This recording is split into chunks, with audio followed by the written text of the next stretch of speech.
ಕರುನಾಡು times ಚಾನೆಲ್ನಲ್ಲಿ ಸುದ್ದಿ ಮತ್ತು ಜಾಹೀರಾತು ನೀಡಲು ಈ ನಂಬರ್ಗೆ ಕರೆ ಮಾಡಿ.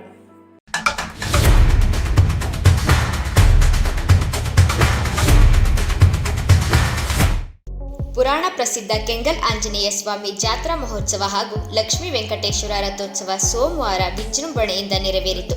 ರಥೋತ್ಸವ ಅಂಗವಾಗಿ ಬೆಳಿಗ್ಗೆಯಿಂದ ರಥಾಂಗ ಹೋಮ, ಯಾತ್ರದಾನ, ಮಂಟಪೋತ್ಸವ, ಬಲಿಪ್ರದಾನ, ಗೋವು ಹಾಗೂ ಅಶ್ವ ಪೂಜೆ, ಪೂಜಾ ಕುಣಿತ, ತಮಟೆ, ಡೊಳ್ಳು ಕುಣಿತ, ತೋಮಾಲ ಸೇವೆ, ಯಾತ್ರದಾನ ಸೇವೆ ನಡೆಯಿತು. ರಥೋತ್ಸವಕ್ಕೆ ತಾಲೂಕು ದಂಡಾಧಿಕಾರಿ ಗಿರೀಶ್ ಚಾಲನೆ ನೀಡಿದರು.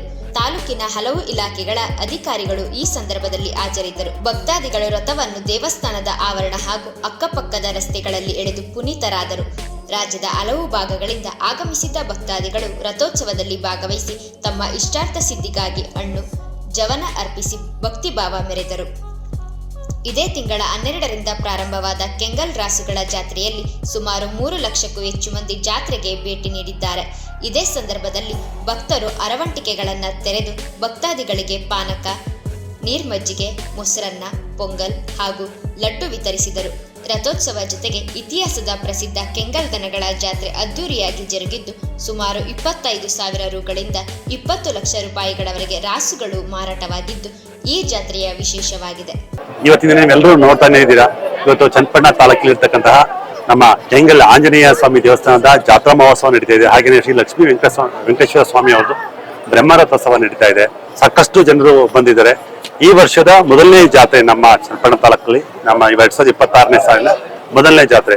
ಸುಮಾರು ಈ ಒಂದು ಕಾರ್ಯಕ್ರಮ ಈ ಒಂದು ದೇವಸ್ಥಾನದಲ್ಲಿ ಇದೇ ತಿಂಗಳು ಜನವರಿ 12ನೇ ತಾರೀಕಿಂದ 22ನೇ ತಾರೀಕು ತನಕ ಸಾಕಷ್ಟು ಕಾರ್ಯಕ್ರಮ ನಡೀತಾ ಇದೆ. ಸಾಕಷ್ಟು ಜನ ಭಕ್ತಾದಿಗಳು ಬರ್ತಾ ಇದ್ದಾರೆ. ಇವತ್ತೇನು ವಿಶೇಷತೆ ಅಂತಂದ್ರೆ ಪ್ರತಿ ವರ್ಷ ಹಳೆ ರಥವನ್ನ ಎಳೆದು ಇಲ್ಲಿ ಸಂಪ್ರದಾಯಂತೆ ಜಾತ್ರಾವನ್ನ ಮಾಡ್ತಾ ಇದ್ರು, ಬ್ರಹ್ಮರಥೋತ್ಸವ ಮಾಡ್ತಾ ಇದ್ರು. ಈ ವರ್ಷ ಏನು ವಿಶೇಷತೆ ಅಂತಂದ್ರೆ ನಮ್ಮ ಸನ್ಮಾನ್ಯ ಶಾಸಕರಾದಂತ ಕೃಷ್ಣಪ್ಪ ಸಾಹೇಬ್ರವರು ಈ ಒಂದು ದೇವಸ್ಥಾನಕ್ಕೆ ಒಂದು ಉಡುಗೊರೆಯಾಗಿ ಒಂದು ಹೊಸ ರಥವನ್ನ ಕೊಟ್ಟಿದ್ರೆ, ಆ ಒಂದು ಹೊಸ ರಥವನ್ನ ಪೂಜೆ ಮಾಡಿ ಇವತ್ತು ನಾವೆಲ್ಲರೂ ಸೇರ್ಕೊಂಡು ಆ ಬ್ರಹ್ಮರಥೋತ್ಸವನ್ನ ಆಚರಣೆ ಮಾಡಿದ್ವಿ.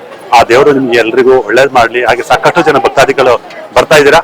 ಸೇಫ್ ಆಗಿ ಬಂದು ಸೇಫ್ ಆಗಿ ಹೋಗ್ಲಿ, ನಿಮ್ಮೆಲ್ಲರಿಗೂ ಒಳ್ಳೇದಾಗ್ಲಿ ಅಂತ ಹಾರೈಸ್ತೀನಿ. ಎಂದಿನಂತೆ ಈ ವರ್ಷವೂ ಈ ಸಂವತ್ಸರದ ಬ್ರಹ್ಮರಥೋತ್ಸವವು ಸಪ್ತಮ ದಿನದಂದು ನಡೀತಾ ಇದೆ. ಧ್ವಜಾರೋಹಣ 7ಮ ದಿನದಂದು ನಡೀತಾ ಇದೆ. ಅತಿ ಸಂಖ್ಯೆಯಲ್ಲಿ ಭಕ್ತಾದಿಗಳು ಬಂದು ಸಹಕಾರ ತುಂಬಾ ಚೆನ್ನಾಗಿ ಮಾಡಿದ್ದಾರೆ. ನಿನ್ನೆವರೆಗೂ ರಾಸುಗಳೆಲ್ಲ ತುಂಬಾ ಅದ್ಭುತವಾಗಿ ಪ್ರದರ್ಶನಗಳೆಲ್ಲ ಆಯ್ತು.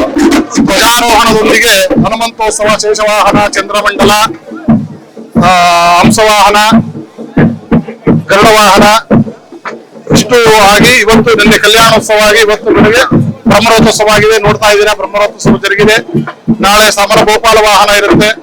ನಾಳಿದ್ದು ಕುದುರೆಯಾಳಿ ಸಂಧಾನ ಸೇವೆ ಇರುತ್ತೆ.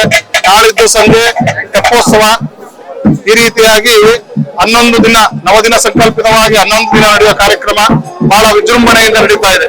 11:45 ಗಂಟೆಗೆ ನಮ್ಮ ಪ್ರಸಿದ್ಧ ಶ್ರೀ ಕ್ಷೇತ್ರ ಅಯ್ಯನಗುಡಿಯ ಜಾತ್ರೆಯಲ್ಲಿ ನಡೀತಕ್ಕಂಥ ರಥೋತ್ಸವ ಕಾರ್ಯಕ್ರಮ ಬೆಂಗಳೂರು ವಿಜಯನಗರದ ಲೇಔಟ್ ಕೃಷ್ಣಪ್ಪನವರು, ಅವ್ರ ಮಗ ಪ್ರಿಯಾ ಕೃಷ್ಣ ಅವರು 35 ಲಕ್ಷ ರೂಪಾಯಿನಲ್ಲಿ ಹೊಸದಾಗಿ ನಿರ್ಮಾಣ ಮಾಡಿಕೊಟ್ಟಂತ ರಥೋತ್ಸವವನ್ನು ಈ ದಿನ ಲೋಕಾರ್ಪಣೆ ಮಾಡಲಾಗಿದೆ. ಸೊ ಇನ್ನು 22ನೇ ತಾರೀಕು ಜಾತ್ರೆ ನಡೆಯುತ್ತೆ. ಈಗಾಗಲೇ ನಿನ್ನೆ ದನಗಳ ಜಾತ್ರೆ ಪ್ರಶಸ್ತಿ ಶಾಸಕರ ಈಗಾಗಲೇ ಎಲ್ಲರಿಗೂ ಪ್ರಶಸ್ತಿ ಕೂಡ ಪ್ರದಾನ ಮಾಡಿದ್ದಾರೆ. ಸೊ ಎಲ್ಲ ಗ್ರಾಮಸ್ಥರೆಲ್ಲ ಸೇರಿ ಈಗ ರಥ ಚಾಲನೆ ಕೊಟ್ಟಿದ್ದೀವಿ.